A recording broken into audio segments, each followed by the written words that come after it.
Welcome back to the channel, everybody. I am Mick Alphaning. Let's start here because this is big, all right? Bigger than I think most people know. It says this year, this is from Ripple. This year's crypto oasis UAE, United Arab Emirates, ecosystem report is live and we are honored to be included. This means Ripple is respected there. That's big. Let me tell you something. And those nations over there, respect goes a long way. And showing results goes a long way. The United Arab Emirates, the entirety of the MENA region, rather, is going to be looking towards distributed ledger technologies in the future to move all of that delicious value. We're talking billions to trillions of dollars. Really, I should just say trillions, because we're talking about mergers and acquisition money. We're talking about real estate money. We're talking about all of the different commodities, of course, right? Of course, oil is in there, right? So let's just put commodities to the side. Let's just say oil. All of that oil money. My goodness. I mean, the numbers, I believe, are that they put out there are much lower as you have that type of value constantly going and coming, right? And who really can determine the value of the royals over there and what they take from it? So, you know, that's a lot of money, right? And so as you have a lot of the MENA region is going to be a part of the BRICS nations, they're not going to use weaponized systems like SWIFT, right? So there's going to have to be intermediaries. Now, why is there going to have to be intermediaries? Of course, even though BRICS can operate with each other, and then you have the West operating within their system, these are becoming almost closed ecosystems at some point, but they can't be that way, not in their entirety, because there's so much crossover. For instance, China needs the United States for their scientists, engineers, certain technologies, things like that. Like you just saw the United States pull a lot of their scientists out of China, right? There was a reason for that. And that was all in conjunction with the Taiwan issue. So they know, the United States, the West knows that China needs them for that particular thing. That's just one example of crossover the West and how the East needs the West a little bit. And then, of course, you know, the West needs the East for all of the commodities, right? Tons of wheat come out of certain regions. I won't name right now. Tons of wheat. Oil, obviously. They're having a big issue over the oil. It's going to be a cold winter in certain Western regions. We'll just say it like that. So they need each other. This is why I always postulated the idea that there's going to be a stalemate. They're going to have to negotiate at some point. There's too much suffering happening. Now, with that, also, the reason I say that, and I'm going to tie all this together, bear with me, but the people, and this is not being reported in mass for whatever reason on the mainstream media that everybody likes to worship and think that they're telling them the truth all the time. It's not being reported that there are protests because of sanctions and because of monetary policy, a lot of different things. Also because of layoffs, or sometimes because they're shutting down farmland. There's so many things happening in Europe. All right. So the people in those areas have been taking action against the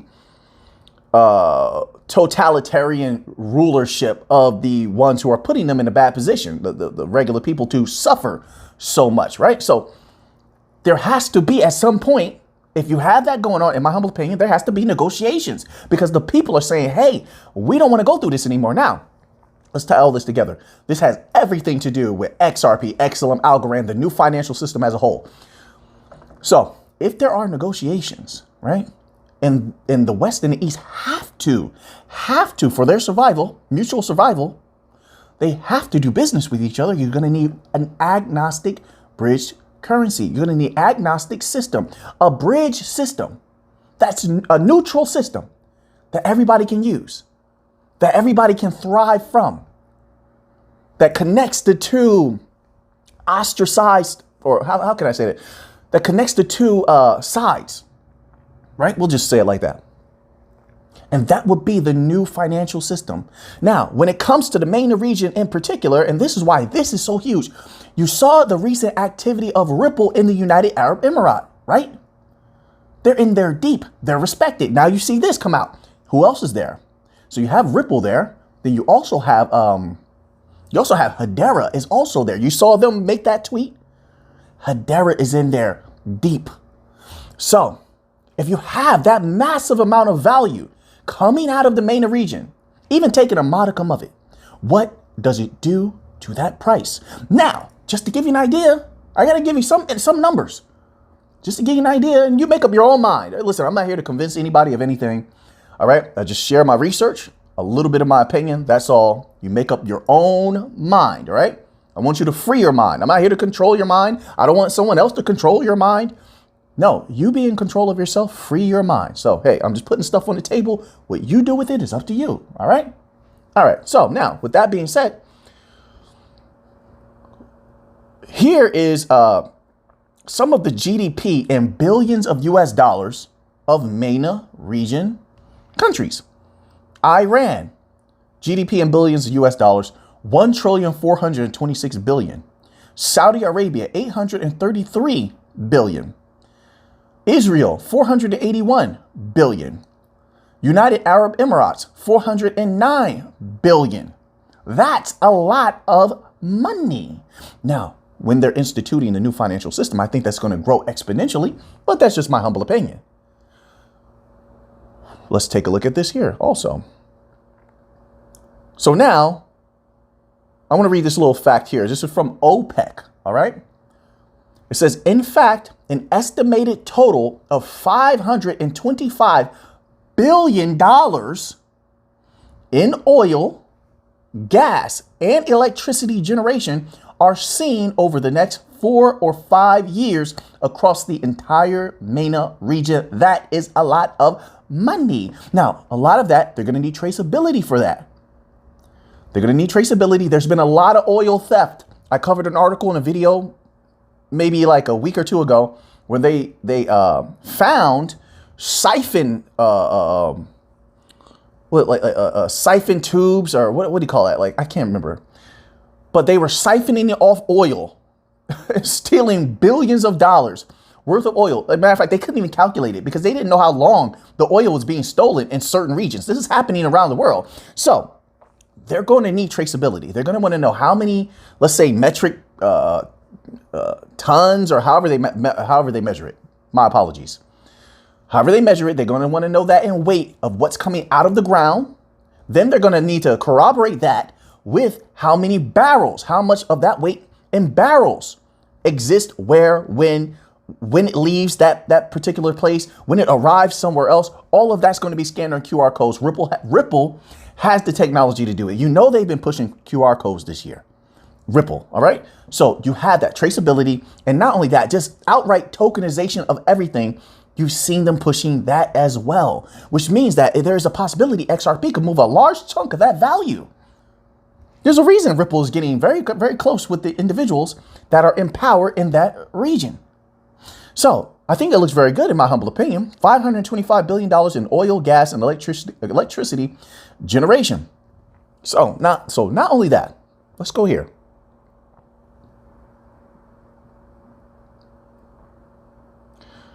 So this is from EY.com, and it goes as such. It says, the MENA region recorded 359 M&A deals, that's mergers and acquisitions, merger and acquisition deals worth $42.6 billion. I know you're like, that's a lot of money. That was only during the first 6 months. What? Give me a piece of that money. Oh, Ripple, keep doing a good job. Keep doing a good job. I'm loving it, man. So that is a lot of capital. It's looking very good. Hedera and Ripple are deep in there. We're going to keep our eyes open and we adjust accordingly. It's just like information on anything. Like, I'm very adjustable. If there's new information, factual information backed up by documents that comes out, I'm willing to adjust my thinking. But as of right now, everything's looking good in that region. We're dominating in the MENA region right now. We're dominating in Southeast Asia. We're dominating in the Philippines. We're dominating in Latin America. We're dominating in Africa. So we are taking over. And not only that, but there's an article here. I don't know if we'll get to it, but we see more fear from the banks. The banks are blocking Some of the banks are blocking crypto transactions. They literally are afraid of their customers, of losing their customers. Is my humble opinion of why they're doing that. But they're literally afraid of losing their customers to us because they know you can have a crypto account or account with a crypto exchange or just use your crypto wallet and send your value here and there without them.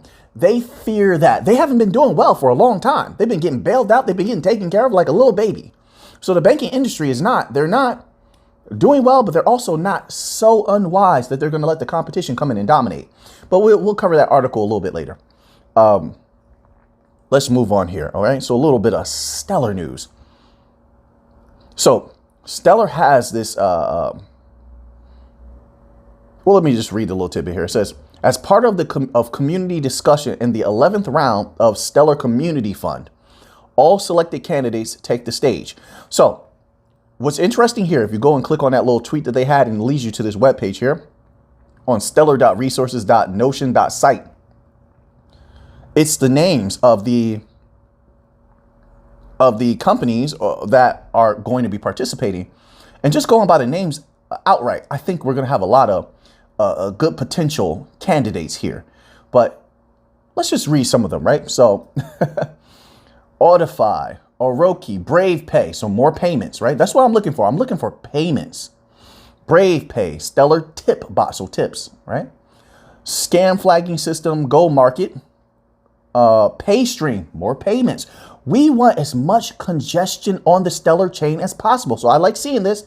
This is very, in my humble opinion, this is very good.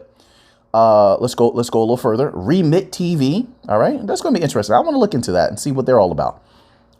Sport Academic. Maybe that's some NFT stuff. Coin Miles. Wire Cash. More payments. We want congestion. We want surge pricing. We want more entities. And the more entities that have to open up accounts, wallets that cause congestion, any of that stuff that have to hold the lumens, the better. That's how I feel. All right. Every little bit counts to me. We look at it in a cumulative way, and little by little, cumulatively, you look at it, we're getting bigger and bigger. It's getting massive. Kotani Pay, Multiswap, Emigro Pay. Like, they have a lot to choose from here. So I hope they do a good job. Kronos Pay, Cash Abroad. Let's continue on. I'm telling you, let's continue on. Like you can scroll down and read for me. The way I'm pulling you in, you're participating. You are a part of the channel, right? Oh man. So, Curie Bank. Now that's interesting. Curie Bank. Let me see something. Just bear with me one moment. Curie Bank. So now we just happened upon something. Look how we just dug that up. Look at that. Curie Bank is in there. They just slid them in there. CurieBank.com. It says Curie Bank, blockchain bank. So another bank. I don't care if it's a startup. It doesn't matter. But the potential is there for it to grow in the digital age where we're going to be moving into blockchain banks are going to dominate. This is what I want to see. This is what I need. Now I'm going to keep an eye on them. Let's click on here and just see a little bit if there's a little bit more here. We're live on the spot today, people. This is how it's done. Sometimes you get a little piece of information. You got to just track it down now before you forget later. And now it's just loading. I get a terrible signal down here. Blockchain digital bank, driving SMB's financial inclusion. We offer profitable and safe investments in blockchain that we inject into SMBs from emerging companies. What we do, blockchain, we offer investment. This is for Curie Bank. We offer investment through blockchain with interest rates ranging from 6% to 10% annually. Financial inclusion. All right. Fintech structure, profits from DeFi, roadmap. Origins, business model structure and consolidation, designing the Curie brand, building our theory of change. We created 25 million KUB tokens, okay, to distribute. Obviously, that's going to be in relation to Stellar or is in relation to Stellar. I'm just learning about this. This is right on the spot. Collection of loan applications in Ecuador for social score modeling. Launching. All right, so this is going to get interesting. Development of legal systems and structures. Attract first blockchain investments. Create the initial loan portfolio in emerging countries. $70,000 US investment to build the financial system. We are accepted into the University of Maryland Blockchain Accelerator. Oh, that's interesting. All right, so this has a lot of potential. I like this. I'm going to keep an eye on them and hopefully they do well. It says internationalization. international expansion to Peru, Colombia, Mexico. Shout out to all my people out there. By the way, I have a lot of people in Colombia, a few people in Peru, and a lot of people in Mexico. Shout out to everybody out there. Hope you're all doing very, very, very, very good. So I'm going to keep an eye on this. That was very interesting that we happened upon that. Stellar, why didn't you? Oh, okay. But you might say, well, we're trying to keep everything even and fair across the board. Naughty, Stellar. I need to know about those banks. Even if they're startups, I want to know about the banks.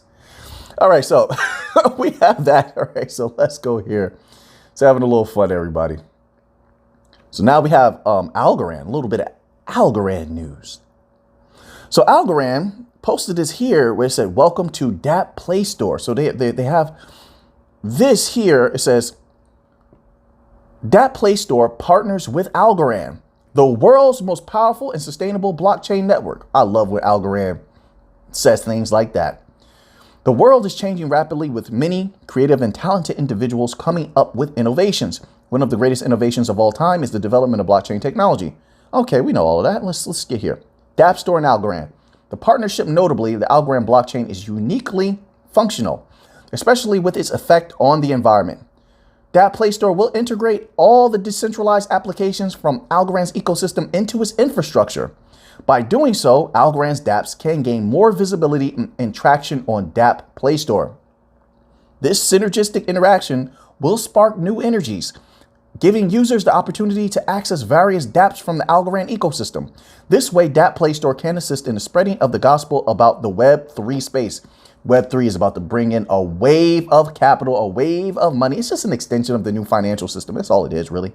I mean, there's going to be a lot of different facets of it, but essentially it's moving capital that otherwise will be inaccessible to anywhere, and it's going to flow through the bank coins, primarily, in my humble opinion. Not financial advice, not a financial advisor, all right? Make your own decisions. Additionally, both platforms will be contributing no harm to the environment. We already know that. Algorand, Algo. So this is very, very, very interesting. I like this. I'm happy to see this. About Dapp Play Store. Home to the most creative and inclusive dApps in the world, Dapp Play Store is a next-gen Web3 application store, content management system, and a peer-to-peer marketplace for decentralized applications. The first platform to house all apps. Okay, that's all apps. That's interesting. Built on a variety of blockchain networks. A digital distribution platform utilizing the decentralized infrastructure for software storage and scalability. So I'm very happy to see this. We'll keep an eye on this, and I think it will go well. Hopefully it does. Algorand continues to dominate, and I'm already. I'm all in with Algorand, and I'm very excited for everything that they've been doing. So now let's continue on here. A little bit more XRP news. I must have put this I don't know why I didn't put this in the front. XRP lawsuit. Court grants SEC motion. Oh my goodness. No.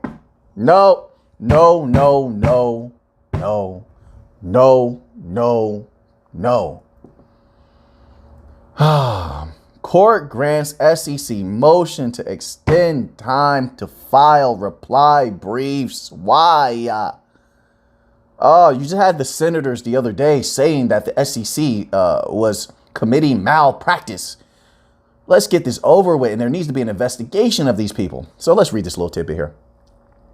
The U.S. SEC got its motion granted for additional time to file reply briefs in the Ripple lawsuit.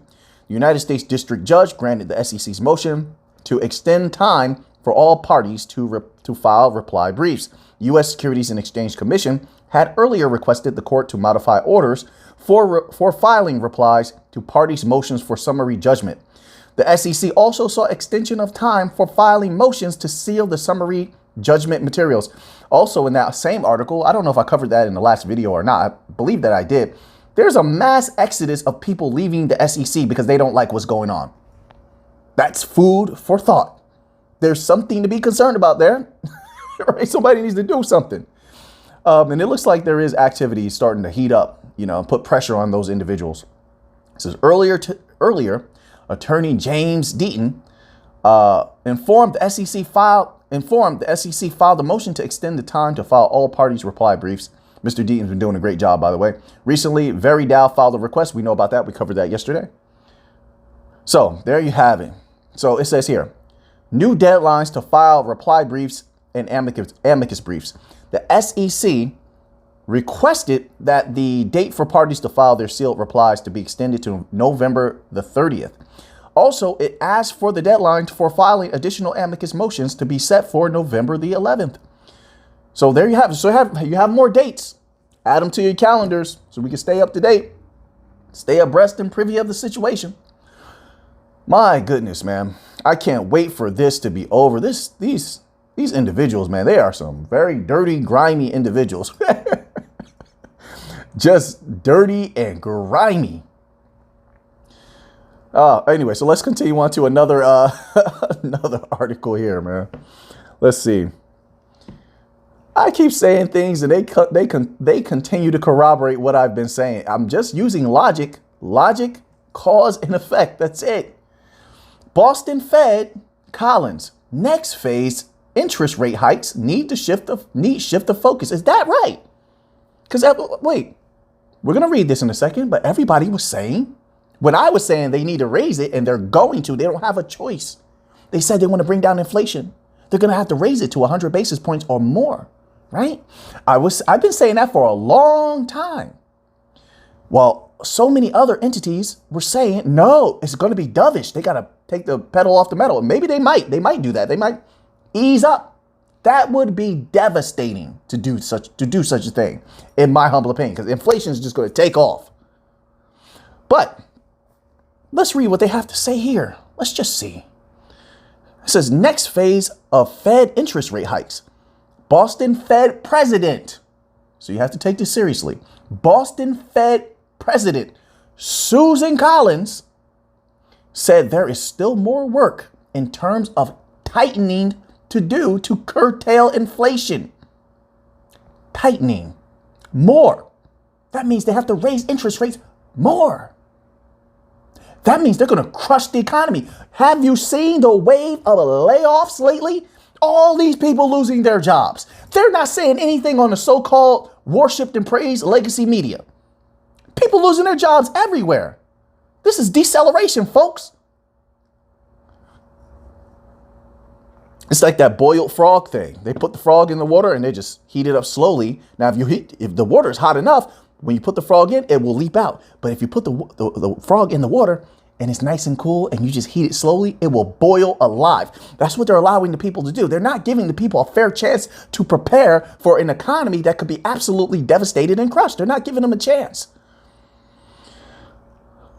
Well, so let's read this here. It says, she expressed optimism about lowering inflation. But how do you do that? You have to raise it by dramatically more basis points. And that's logical. But let's continue on here. She expressed optimism about lowering inflation without a significant economic slowdown. What? That's impossible. When in history has that ever been possible? The unemployment numbers are up right now. Why? Because of the layoffs. But yes, the other day you were praising how there were job openings. They're so confused. It's unbelievable. This is the world's leaders, not my leaders. This is the world's leaders. I don't praise these folk. I know. Anyway, my goodness, man. Let's continue on here.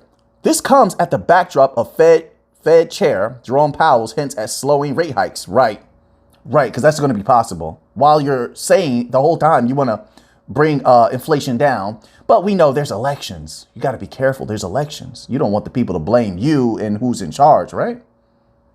So they play these political games is all I'm saying. Interest rate rise so far appropriate. Collins said the aggressive pace of interest rate increases so far have been appropriate.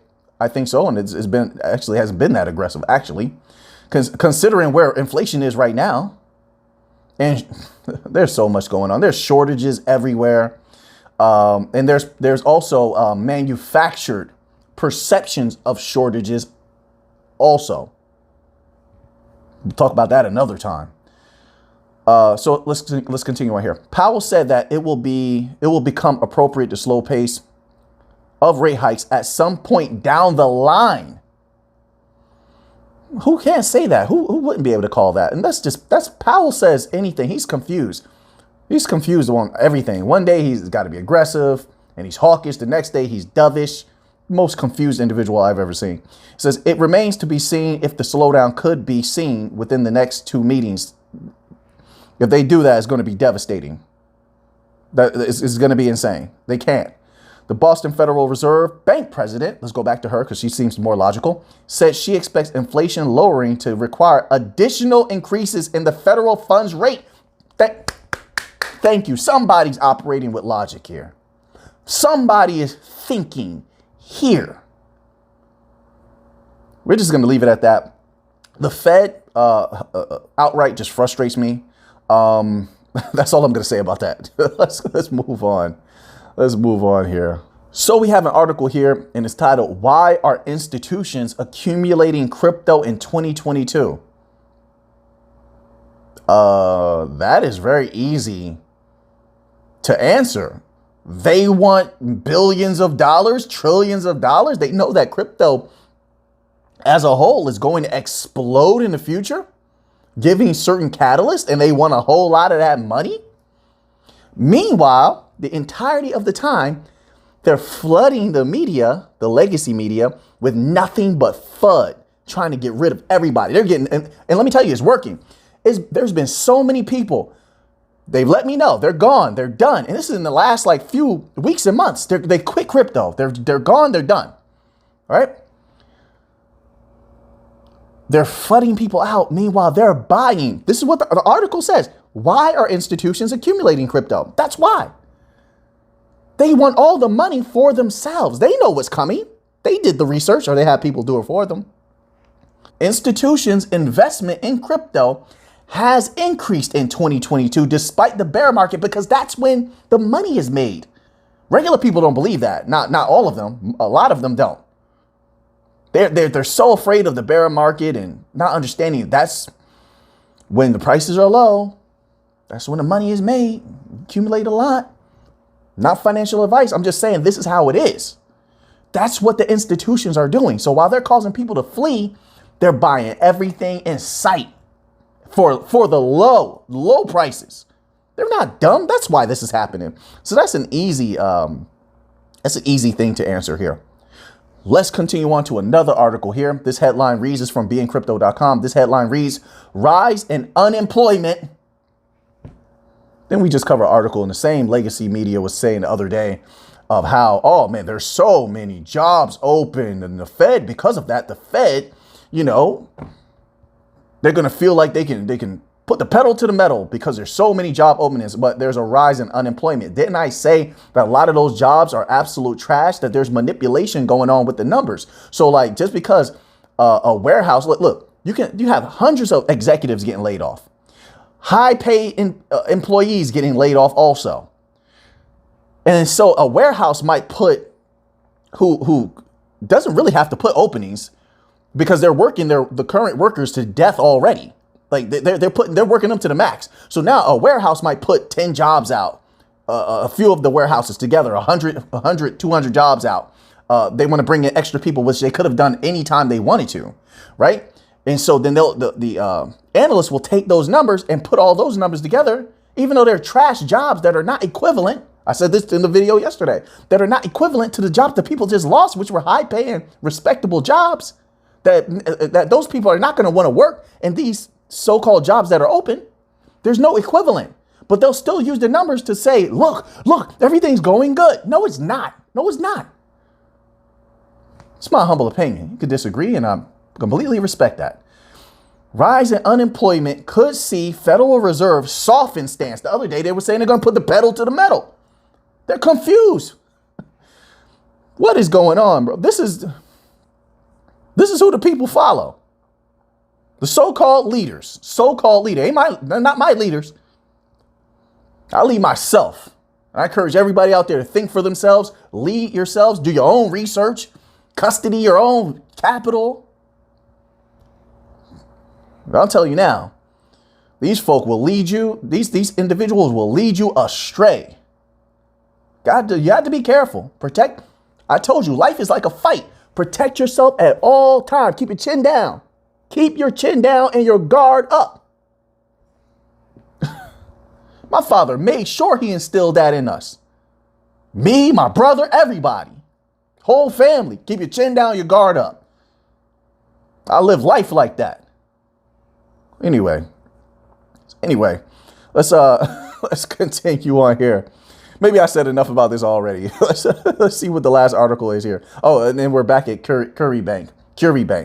All right, everyone. So now that you have that information, what are you going to do with it? Once again, I want to thank everybody out there. Thank you so much for leaving comments. Thank you so much for clicking that like button. You make this work all worth it. I greatly appreciate that. I hope you're all doing well out there. It was a pleasure and honor every single time I can come to you and have a conversation with you, whether it's in the comment section, in any of these comment sections, because there were so many that were like just lighting up yesterday. It's always an honor to be able to come before you and be able to speak to you and present you with my research, a little bit of news, a little bit of opinion, and you hear me out. I want to humbly thank you for that. I appreciate it. So now that you have that information, what are you going to do with it? I know what I'm going to do with it. So until next time, let's get to the money.